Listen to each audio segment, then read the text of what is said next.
Welcome to the Scale Ups podcast, where each week you get to hear Sean Steele, professional CEO, growth mentor, and advisory board chair, unpack the strategies that successful founders have used to achieve scale in their businesses. Stay tuned as he interviews the entrepreneurs who've made it, learns from industry experts, and follows a group of founders still striving to scale.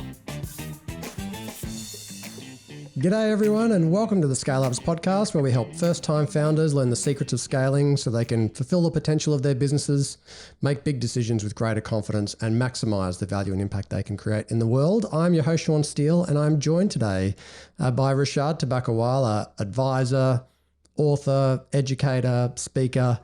And Rishad, welcome to you today. For those who don't know your background, maybe I can give a bit of insight. And I can't remember the last time I saw somebody have such an illustrious career in within one organization. And clearly there was a lot of opportunity for you to grow, but you spent your entire 37-year career at Publicis Group, most recently as Chief Growth Officer and Chief Strategist, and you're still advising them today, is that right?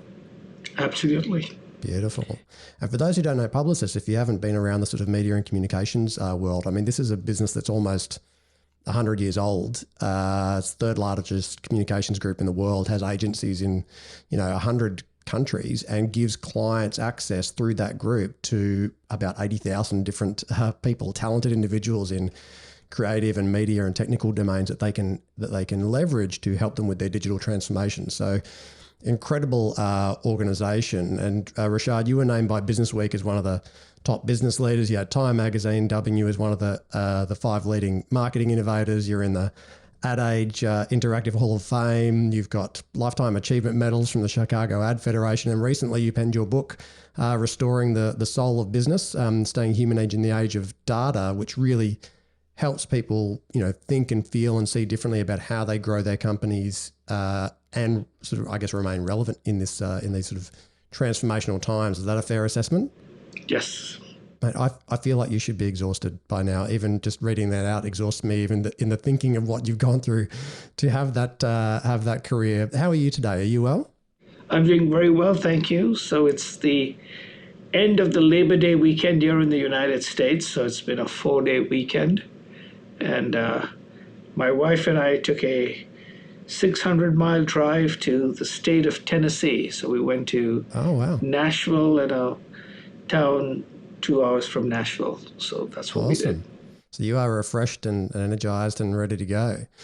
Well, yes. I obviously read your book, Restoring the Soul of Business, and originally wanted to interview you about the book. And then I reflected on it, and through our conversations, and given the 37 years that you spent leading growth and strategy in this incredibly large organization, global orientation, but which is actually a collection of both small and large businesses, and you work with leaders anywhere from SMEs to the Fortune 500. And I know you don't focus on sectors and size. For you, it's about people. But in that respect, I thought, well, actually, your views on what first-time founders should be thinking about in order to scale come from a really wide set of places, not only the book that you've penned. So my suggestion was today that we actually really focus on the things that you think, through all that experience, founders in this community really need to focus on if they want to set their businesses up and themselves up, I guess, to be able to scale. I think that makes a lot of sense. Perfect. Well, let's start with, that's enough from me. Let's start with you. How did you end up in the world of media and advertising in the first place? Relatively simple. I came to the University of Chicago for an MBA. I grew up in India, and I wanted to work in a field that allowed me to connect strategy and culture. Strategy is because that's what I liked doing when I was in business school, and culture because it was very clear, having grown up in India, that I did not understand American culture.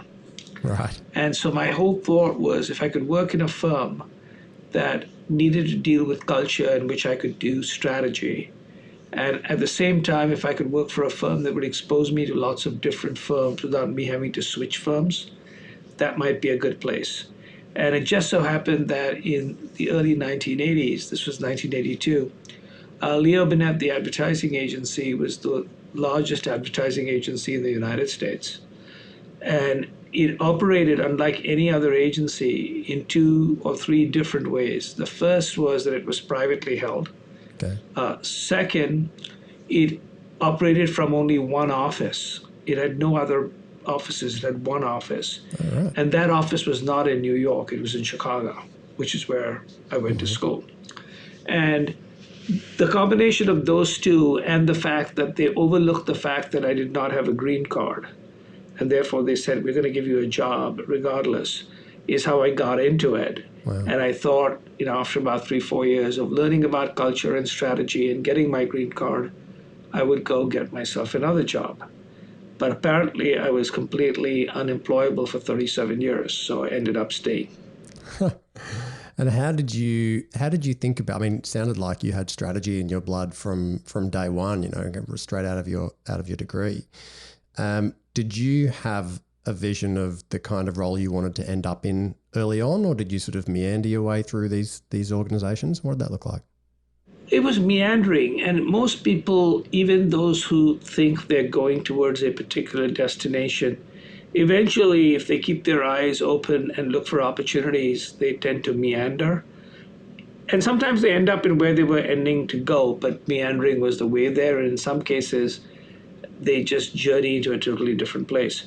So while I joined Leo Burnett, the advertising agency, and I thought I was going to work in TV and film and big clients, etc., that movie played itself out for about between 1982 and 1995. So for 13 years, that's what I ended up doing. But during those 13 years, I was an account person. That's the best way of thinking about it, who was getting promoted. And then there was a event that occurred, and which is why I often advise people who are of any age, including entrepreneurs and startups, which is listen carefully, because you might find that right next to you is really what you want to do. But if you aren't listening or watching, you may miss your opportunity. And I had become interested.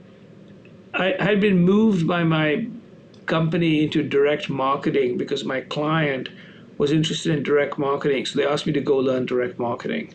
And when I was doing direct marketing, I began to realize that while it was strategically and mathematically very interesting, that for most companies it didn't work.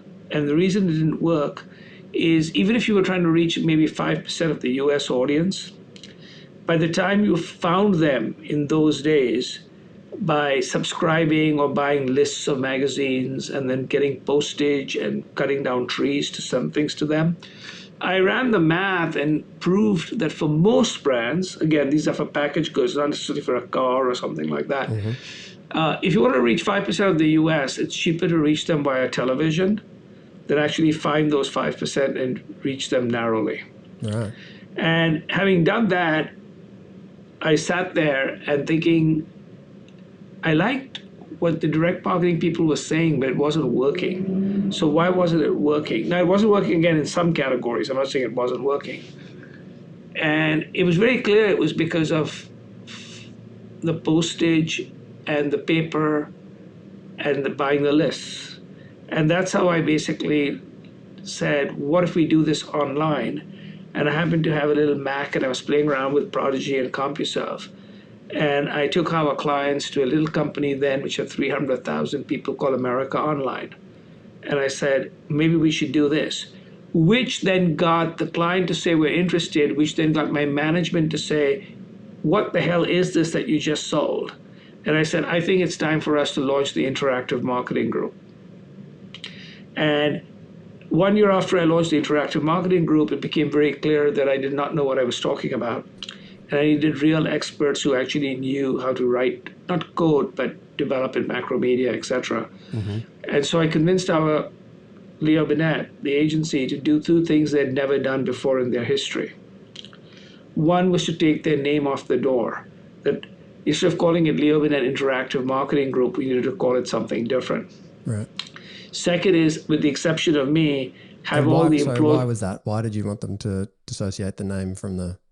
Because Leo Burnett was associated with television, And at that particular time, it was very clear that clients were looking for specialists. They were looking for companies like Organic and Agency.com, and I said we needed that.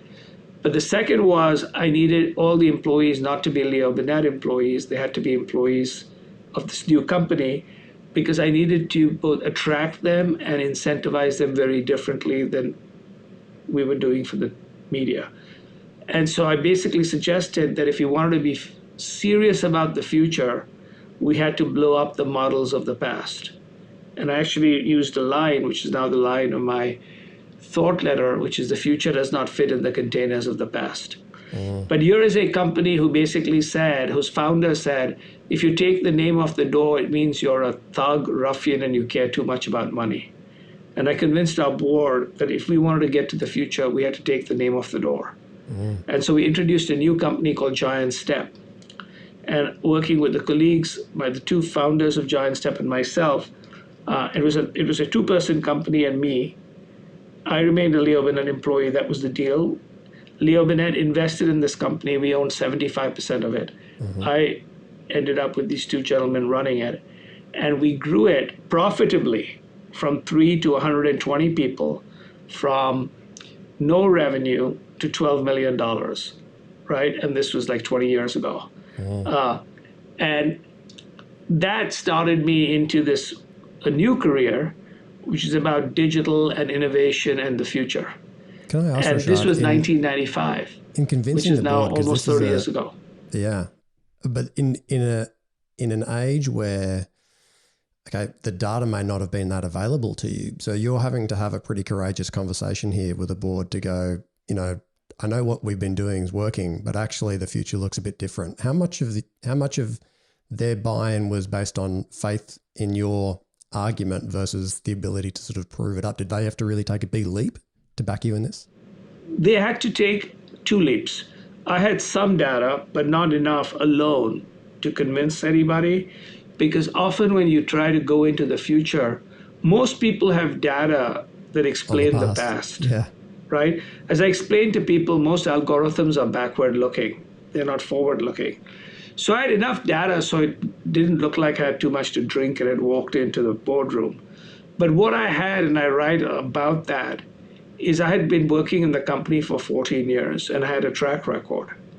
And so I had the data that nobody pays attention to, something called trust. And they said, we trust you. If you think this is important, okay, let's do it. But we're only going to give you 3 people. And if you get revenue, then we'll further invest. And so I built a 3-year business plan where the plan was that every additional dollar of revenue I got reinvested into the business for the first year. That I would break even at the end of the second year and we'd make money the third year. And we did exactly that. Nice. And so we grew really fast in the first year and we invested back in the company. And so what we had is we had some data to make them feel happy, which is clients were demanding this stuff. I was getting revenue. And because I tried the first year by doing it with Leo Burnett, with the people inside the organization, and I'd grown it from 3 to 12, and then we went back to 3, but I couldn't see how it would make money. And we were outsourcing the most interesting work to outside people. And I said, at some particular stage, our clients will say, what are you doing? If people at Giant Step are doing all the work, you are overhead. And they understood this. They understood that, and my stuff is, our clients are smart people. They'll figure out what's going on. So let's do what is the right thing to do. So that's how it worked. Wow. And I can imagine over your journey, you would have asked people to take numerous, because I know that what you're fundamentally known for is for strategy and envisioning the future, and that ended up being fundamentally your job within the group. So given that, and when you bring this back to, you've had all these varied experiences, and whilst I could spend hours interviewing you about your career, I want to see if we can sort of distill some of that wisdom and knowledge of what you've seen from both small. They might have been businesses inside the group. They might have been clients of the group. They might have been people that you've been advising. When you think about, 3 or 4 things that you think are really important for first-time founders, particularly to be thinking about if they want to scale their organization. We had a bit of a chat offline, and a few words came out, particularly around strategy and some kind of key thoughts around strategy, managing change, and also people. And I'd love, where would you like to start? Because I'd really like to figure out where you. Sure. So I'll give what I'll start is with two statements. Then we can probe those two statements. Cool. So one is a statement which I would say is my left brain statement, and my left brain statement is: if you want to succeed in any business, particularly as an entrepreneur, you need to have a strategy, which is number one. You need to ensure that you have talented people around you. Number three is you need to ensure that you actually understand and adapt to technology, which is intensely sort of important. And the fourth is that you personally continue to grow. So have a strategy, get some talent, make sure you personally, can continue to sort of grow and adapt to technology. So technology changes and you have to change. Have a strategy that guides you and make sure you've got talent around you. Yeah. That's my left brain argument. Mm-hmm. My right brain argument has to basically do with, and I've written about this, which is what do successful people eventually have? And those are what I call 5 Ps. Okay. And one of the Ps happen to be they have a sense of purpose. So if your sense of purpose is I'm doing this to make money, that's fine. That's not a bad purpose. But recognize that once you've made money, you will be purposeless. So it's better having a purpose besides making money. But that's one. Second is you need to have a certain amount of what I basically call a perspective, that whatever you think you're going to do, you're going to be shocked, because the world is going to come very much like, apparently it was Joe Louis and not Michael Tyson, who said everybody's got a strategy till they get punched in the face. My basic belief as an entrepreneur is I got punched in the face all the time. And I was an intrapreneur, not even an entrepreneur. Mm-hmm. So as a result of that, you basically have to have a sense of, in addition to purpose, a sense of persistence and a sense of perspective. Perspective that's going to take some time. Persistent that you're going to keep going, right? Mm-hmm. You need to have a sense of perception, which is be very careful about both understanding yourself and people around you, because you think you're in a technology business or you think you're in a data business, but you're actually in a people business. And then you have to have a sense of sort of, passion. And so you need those. You need the 5 Ps, but you also need the strategy and the people and the change management. And how you intertwine all of those is a big part of it. And a big part of what I always remind entrepreneurs is don't be so hard on yourself, because successful entrepreneurs really kick themselves in the butt all the time. And it's good to do it once in a while, but after a while, you'll twist yourself into a terrible shape. Yeah, it's kind of like the concept of, noticing what you don't want, but don't dwell on it and focus on it forever. Like, it's good to know that it's there. Yeah, and you have to be kind on yourself, because the reality of it is, so the 5th P was very pioneering. And pioneering means you're going to go do things that no one else has done, which basically means once in a while, more than once in a while, you're going to fall flat on your face, right?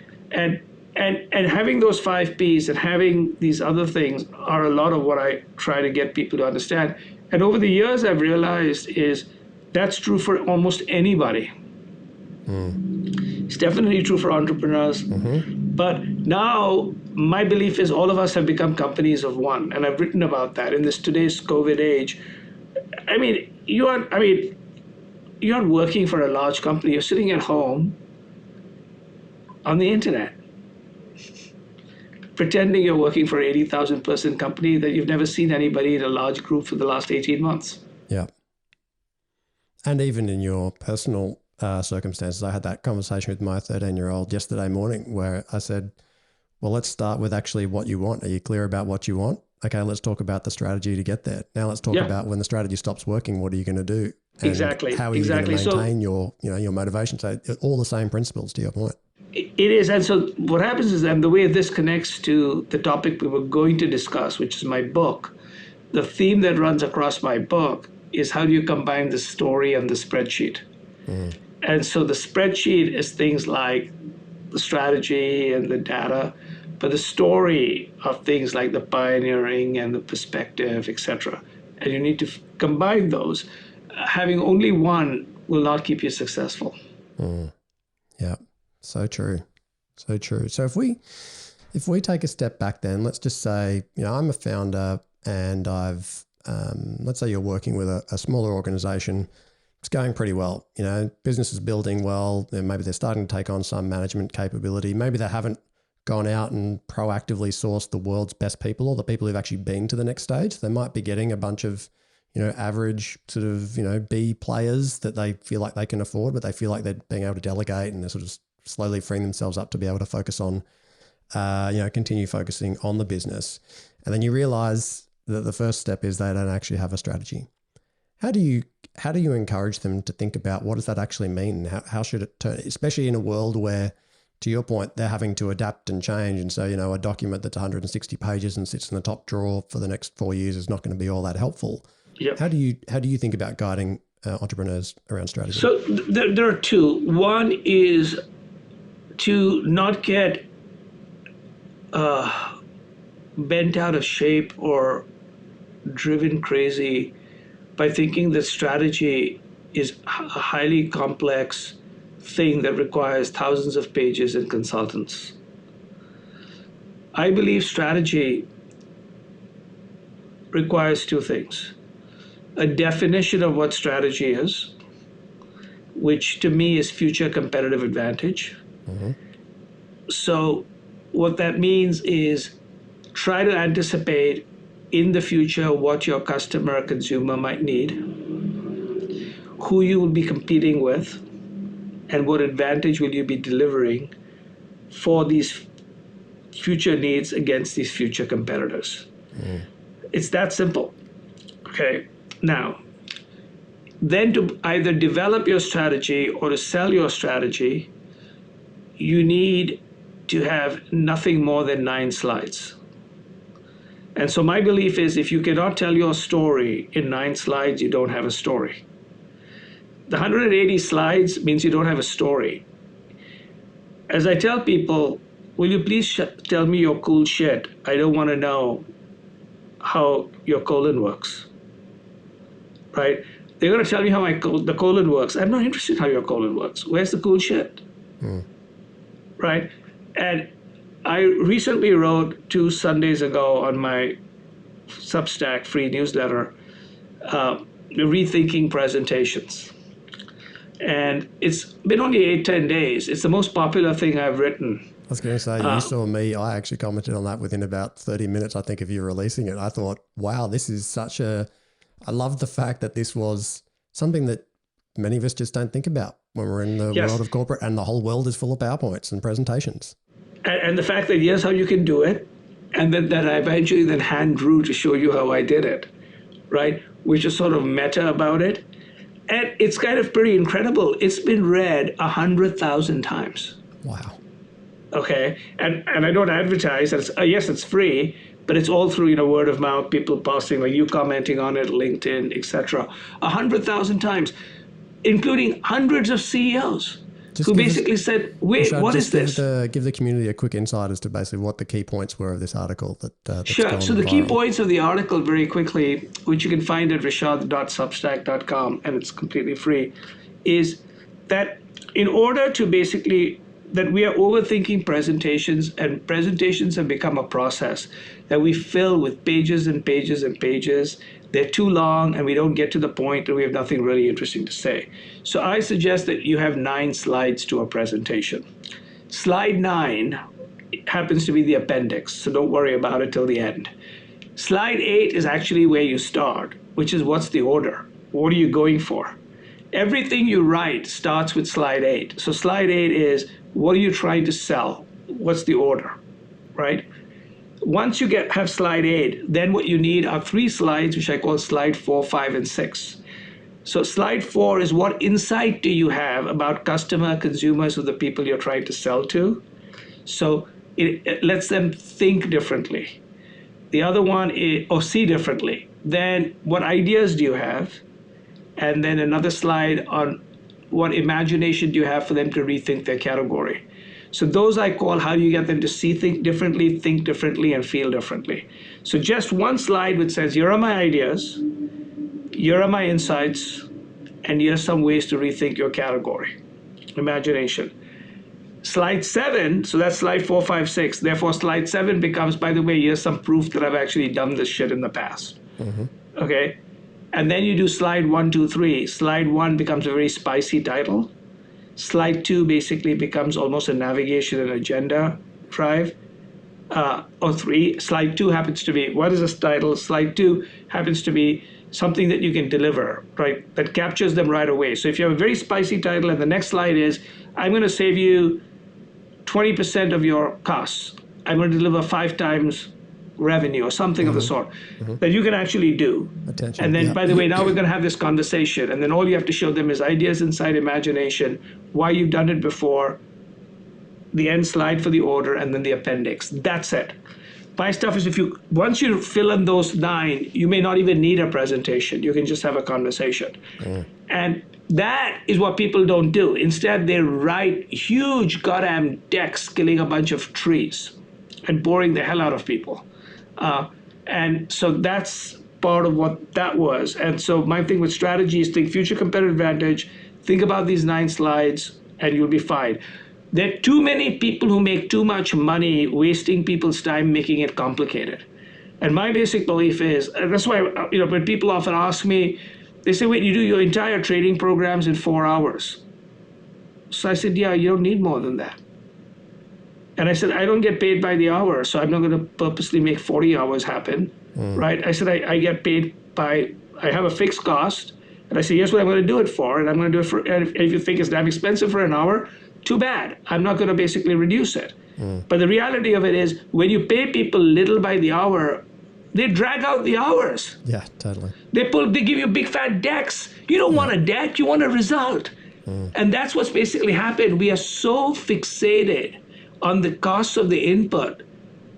My old stuff is, yes, you can buy a cheap pig, but you're going to get a diseased hot dog. Yeah, that is very true.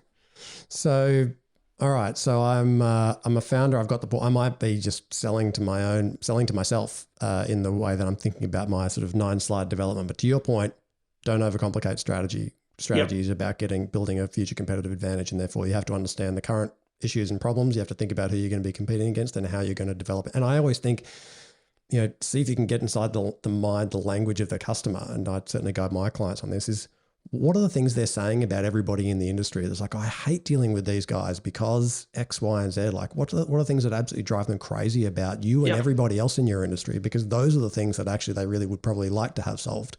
Yes. It's an easy starting point. Anyway, so let's assume, okay, our founders now got a nice, short, succinct strategy, and they're kind of off and running. What about they now realize they're going to have to make some shifts in their business because they've actually got a bit of conviction about this new direction or maybe some competitive advantage they think they can develop, and they're now got to get people on board. How do you think that's going to require likely some change? Some people are going to have to do some things differently. Maybe they're going to have to abandon some things they did in the past. How do you think about managing change? Because the strategy's just maybe shifted a bit. So there are 2 things I believe about change. The first thing is that change sucks. And I've obviously, I'm a living proof, the fact that I stayed in the same company for 37 years and now it's year 40 and I'm still an advisor and my email still works and my key card still works and there's actually an office there still, okay? So my own stuff is I don't like change, and when people come to me and say change is good, I say I'm happy. If you think change is good, you should change, okay? And we all say change is good, and so my basic thing on change is it's really difficult because when you want to do something different, it's like learning how to bike. You fall down and you graze your knee. And as you become successful, why do you want to do that? So we talk about change, but when someone brings a great bottle of wine, they say, let's have it together because it's a good bottle of wine. Nobody comes to you and says, change is good, let's do it together. They say, you should do it.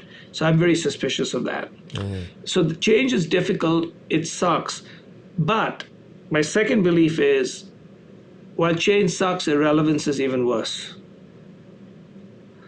And therefore, we're going to have to change. So when you as an entrepreneur are trying to change, you're trying to bring people around for change, don't say it's good, recognize it's difficult. And therefore, how do you solve for that difficulty? One is by saying, look, I know it's difficult, but the way to solve for it is to address 4 issues. Or not address 4 issues, solve for 4. So the first one is, why is it good for the people who you want to bring along to the party? Whether it's your client, whether it's someone who's talented, whether it's a partner. Why is it good for them? If it's just good for you, no one's coming. Yeah. Right? So why is it good? Second is, how are you going to incentivize them to change? Because if they're going to change behavior, the reason the newspaper and magazine industry never changed is because they kept incentivizing people to sell more newspaper ads and more magazine pages. And my whole basic belief is, of course, I'll go to the offsite and go digital, great. But if I get paid to sell paper, I'm going to do that. So how's the incentive?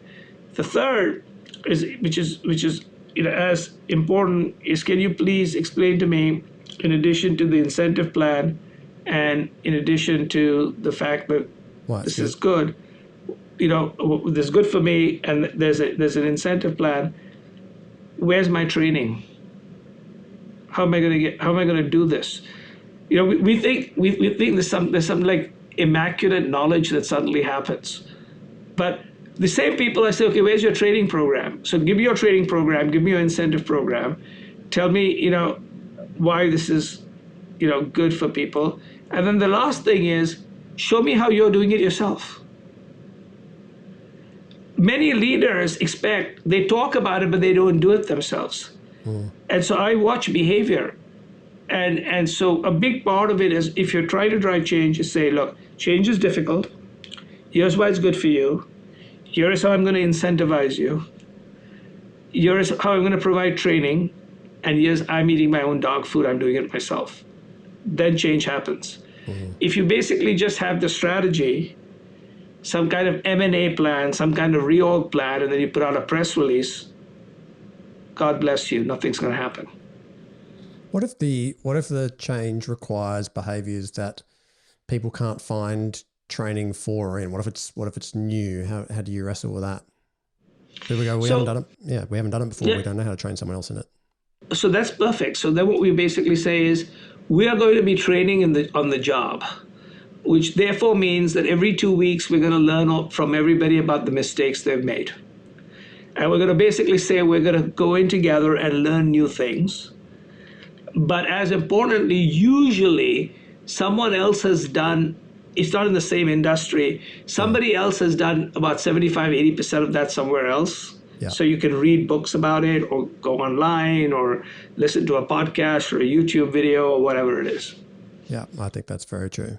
Yeah, there's really that much groundbreaking activity going on. Most of the things that you think that you want, somebody else is already doing. So someone basically has done, and if nothing else, you can even put up your hand and ask, right? And someone will help you, or just find someone, reach out to them.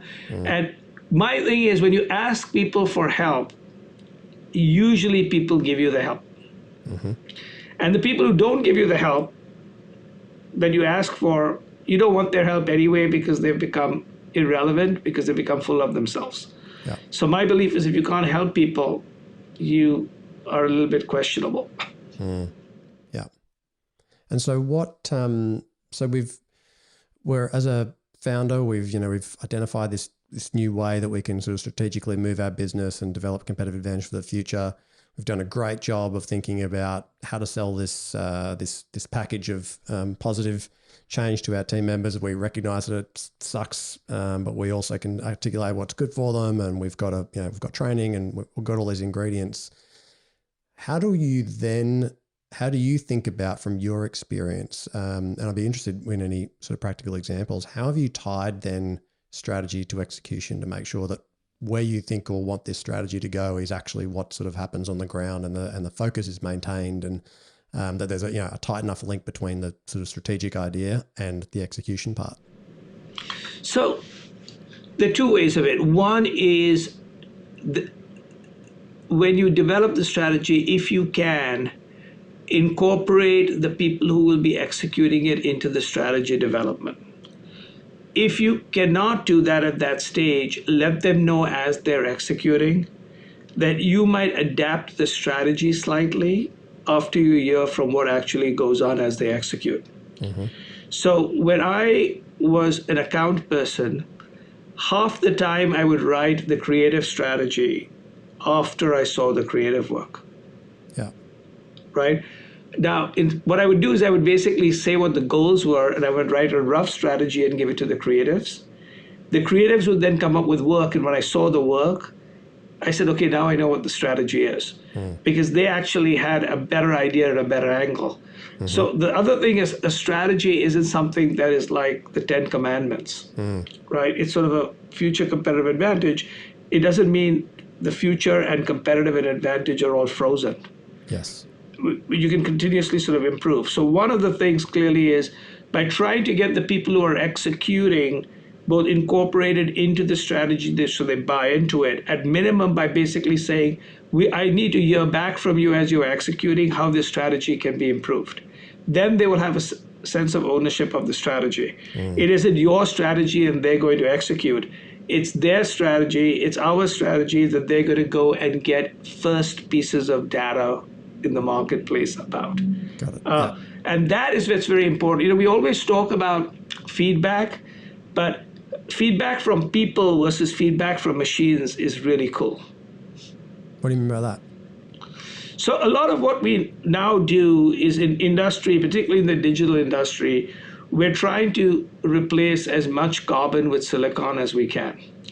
We're trying to replace faces with dashboards, right? What we're trying to basically do is we're trying to replace the messiness of people with the coolness of screens. Mm-hmm. The problem simply is the messiness of people that actually makes things happen, because who you're eventually selling to or trying to influence happen to be people in most cases. They're on the other side of the screen. Yeah. They're on the other side of the screens. And so a big part of it is I try to get people to sort of understand that listen for what people are not saying. Listen when there is a lot of emotion. Because it's in the emotion that the data really is, right? You can't extract emotion from data. You can extract data from emotion. Mm. And just so people know that I'm not some sort of fuzzy person, I have an advanced degree in mathematics. Yeah. And I think, but actually, I think that's one of the things that is such a brilliant opportunity at the moment, and also such a challenge for the next generation who are, if you think about one of the opportunities, and I know that you talk about, I guess, new processes and new ways of doing work that's enabled by artificial intelligence and so on. But I always think, well, the whole point of this should be to allow us to be more human, right? Like not have us use our bandwidth, our capacity, our time to do things that actually machines can do better than we can, but actually as a result, freeing our capacity to do things that actually only humans can do really well. And that's the perfect, it's not about replacing one with the other. It's about finding better ways to leverage our sort of respective skills.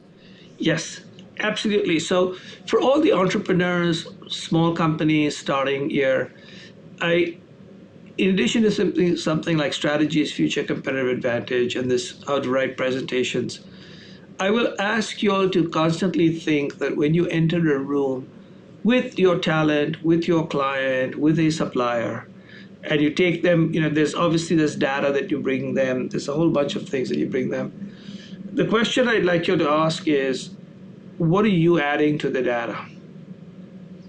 Because if you're just showing them data, then in effect, you're basically saying you're useless, because I can read the data myself, right? You want the insight. So I basically suggest that you should deliver at least one of 4 Ps.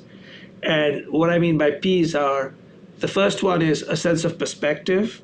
Second is a point of view. A third is a provocation. And a fourth is a plan of action. You can do any of those 4 or all 4. So I'll give you sort of an idea. When I talk about technology, I basically say we're entering the third connected age.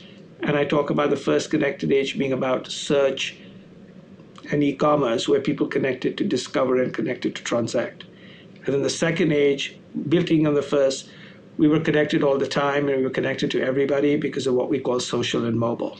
Mm-hmm. And now we're entering the third connected age where there's going to be things like 5G and voice and AI and other things. And that makes the last 25 years understandable in human terms of connections. Mm-hmm. That's a perspective. A provocation is, I wrote in May of 2020, there's never going to be a new normal. This is post-COVID, right? I said, and this is going to last much longer. We're fooling ourselves. That's a provocation, right? A point of view might, simply be like I've been providing points of view as to what a strategy is, etc. Mm-hmm. And a plan of action is, okay, here's how you can do it. Here are 9 slides you can do, and this is how you can do the 9 slides. That's what people want. Mm-hmm. That's what machines cannot do. Mm-hmm. That's what they can't provide perspective on themselves. They can't provide a point of view. They can't provide a plan of action. And my belief is it's man plus machine. It's not man or woman plus machine. It's not one or the other. And how do you do it together? And that's what we don't do. And what is tending to happen is my worry, and that's the reason I wrote the book, is we are defaulting to the machines. And the end result is not even, forget about it not being good for human beings, it's not good for business. Show me a single successful business that is defaulted to the machine. It doesn't exist. Businesses that run only on data and math is United Airlines. People that run on story and spreadsheet is Southwest Airlines, right? And in every case, I can show you with data, the stock market valuation is higher, the retention of people are higher. So I use data to prove to data people that relying on data doesn't end up with the best result. Mm-hmm. The people already get it. Right.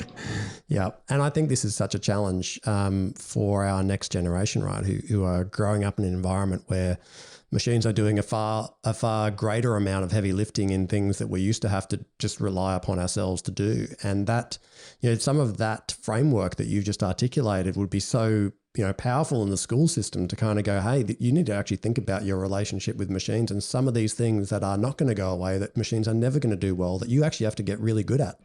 Absolutely. Otherwise, there's a risk that you become, exceptionally reliant, but also quite redundant in your ability to add value to others. Yes. And then, for everybody, and this is very true for people who are running small businesses, medium-sized businesses, any business. One of the pieces of advice I give them is, people say, okay, it looks like after, many, many, many years, you still know what you're talking about, or you're as stupid as you were, but at least you're more elegantly stupid. And they said, is there a secret? I said, there's no secret. What it is 3 single things that you have to do if you want to continue to remain successful. And the first one is spend an hour learning every day. And I'm surprised, and by working very hard doesn't mean that's the same as learning. That's what people don't make a mistake, so learn. But the second one is really hard for an entrepreneur, so you can sometimes get people around you to help you do this. Build a case for the exact opposite of what you believe. Right? Because sometimes an entrepreneur, you're so passionate that you sometimes nobody can give you the other perspective. And the third, and this is less for entrepreneurs because entrepreneurs are doers, but this is more for managers and other people. Please do some stuff, okay? Just don't manage stuff or talk about stuff or read stuff. And these days, that's the reason I started writing this Substack 55 weeks ago, because I wanted to learn how to do something new. So I did it, and it's turned out to be a great asset. And I've learned other things that have turned out to tell me how stupid I am. But what tends to happen is unless you build a case that's opposite, and unless you spend an hour learning, you won't be an entrepreneur for long. You'll be unemployed. Yeah. Well, fundamentally, particularly when you're an entrepreneur, right, the success of your business is going to fundamentally follow your professional development investment in yourself, because actually you're creating all sorts of limitations every single day by how you think and how you don't think. Absolutely. And then the last thing, which I think I've mentioned earlier, but I'm a huge fan of everybody, and my basic belief is everybody's got incredible talent and can succeed. They just got to get a combination of luck, chance, and finding the right place. But there's one thing that everyone needs to be aware of, and this is a line from George Saunders, the writer, which I often use, which is err in the direction of kindness. Okay? If you've got two paths to take, one where you basically behave like Attila the Hun, and the other one like Florence Nightingale or Mother Teresa, try that one. It works better, especially on yourself, because people who are very talented tend to be very hard on themselves. Yeah. So err in the direction of kindness even to yourself. And is that what you meant when we sort of talked offline about your ability to actually stay the course and stay on the journey sort of mentally and emotionally? Is that what you're talking about? Yes. So, what you need to basically recognize is it's a long career. So one of the things I wrote was 12 career lessons. And in that I said, most people will have 40 to 50 year careers. And when you start thinking about 40 to 50 year careers, a bad quarter, a bad series of meetings fails. As long as you're alive, right? And so I often say is when you are losing something, it's okay. It hurts a lot to lose a pitch, lose a company, lose money. But if you can keep two things going, you can keep going. Obviously, you don't want to lose your life. And then the other is you don't want to lose your reputation. Okay? And if you err in the direction of kindness, you won't kill yourself and you won't lose your reputation. That's so true.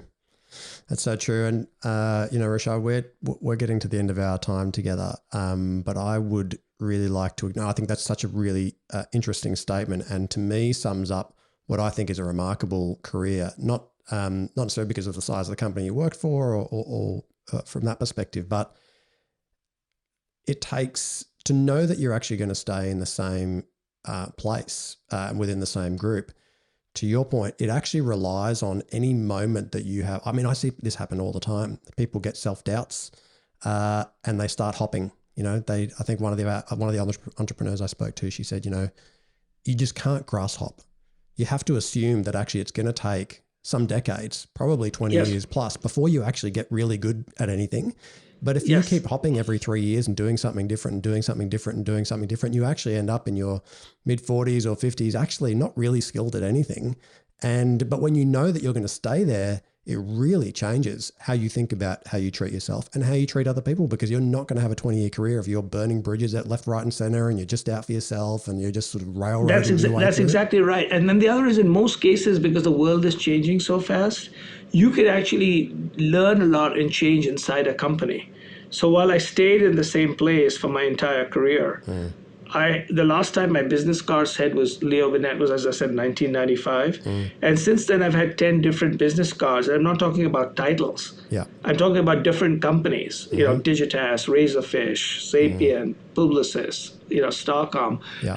And so you can do that. But here's the other reason why that's important is you don't want to be a grasshopper, because the only reason the grass is greener on the other side is because it's fertilized by bullshit.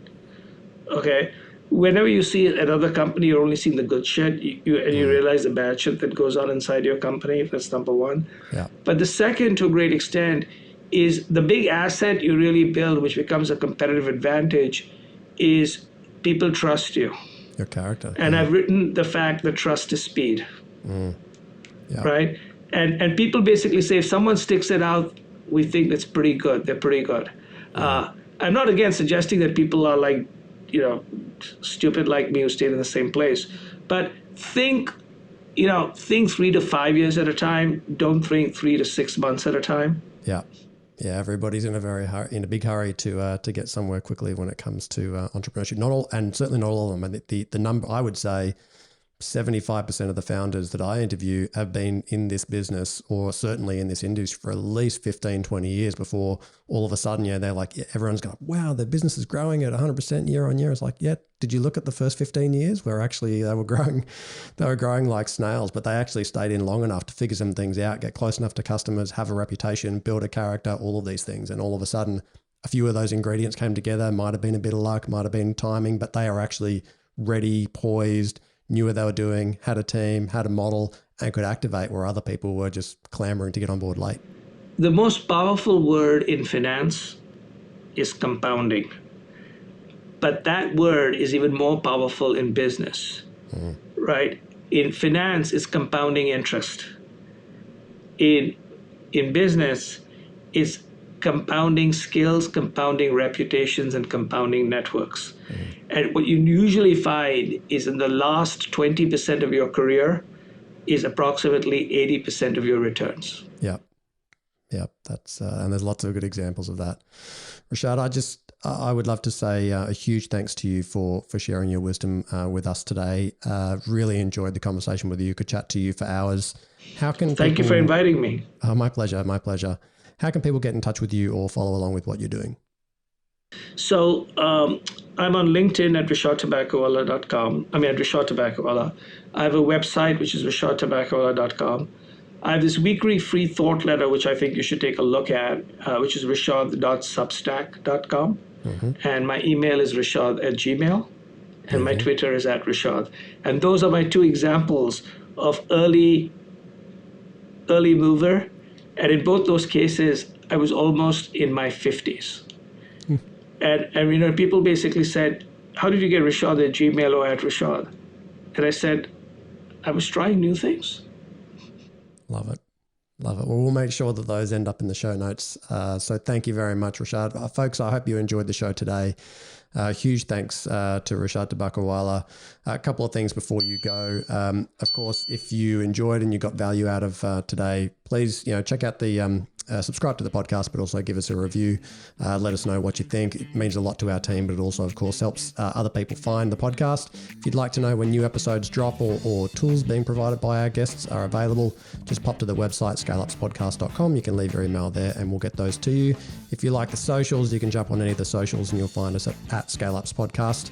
And you can also see the full video versions on YouTube if you'd like to see Rishad's and my smiling face. But remember, no matter what is going on and no matter how difficult this journey gets, and it does get pretty tricky, especially if you're going to be in it for a while, and there might be some times where you want to jump off the bandwagon, just remember that the only thing that can guarantee that you won't scale up is giving up. So you've got to stay unshakable in your faith, yet flexible in your approach. You've been listening to the Scale Ups Podcast. I'm Sean Steele. Look forward to speaking with you again next week. Thanks so much, Rishad. Thank you. G'day everyone, just a couple of quick things before you go. If you have questions that you'd love myself or an upcoming guest to tackle about challenges that you're facing in scaling your business, please just jump straight on the website, scaleupspodcast.com. You can record your message straight from your mobile by hitting the button on the right-hand side of the page, or you can just email them the old-fashioned way, questions@scaleupspodcast.com. And just a quick reminder, nothing we spoke about today constitutes financial or business advice. If you are considering making big decisions in your business, seek out a professional who can look at your situation in detail and make sure you're getting sound, personalized advice. Thanks for listening. Look forward to being back in your podcast feed next week.